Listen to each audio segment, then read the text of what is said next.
جمعیت علماء پاکستان کے مرکزی سیکریٹری اور وزیر اعظم کے معاون خصوصی مولانا شاہ محمد اویس نورانی نے سابق وزیر اعظم عمران خان پر شدید تنقید کرتے ہوئے کہا کہ مطلب کا آرمی چیف کا الزام ملک سے غداری کے مترادف ہے اور عمران خان اس معاملے کو متنازع بنا کر عوام کو گمراہ کر رہے ہیں۔ ایک پروسیس ہے جو آرمی چیف کے تعیناتی کا ہے، وہ اپنے پروسیس وزیر اعظم کی ثوابدید ہے، اسی پروسیس کے تھرو وہ کمپلیٹ کیا جائے گا۔ اس پروسیس کو متنازع بنا کر اس میں ملک کے اندر ہائپ کریٹ کرنے کی ضرورت نہیں ہے، وہ اب اسی طرح ہوگا جس طرح ماضی میں رہا ہے، اپنے ایک پروسیس اور ڈیو ٹائم کی طرف مکمل ہوگا، اس کو متنازع نہ بنایا جائے بس۔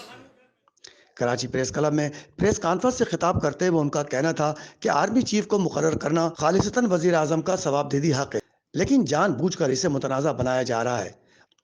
انہوں نے کہا کہ موجودہ حکومت نے معاشی حالت کو بہتر کیا ہے اور ہم گرے ایریا سے وائٹ ایریا میں آ گئے ہیں۔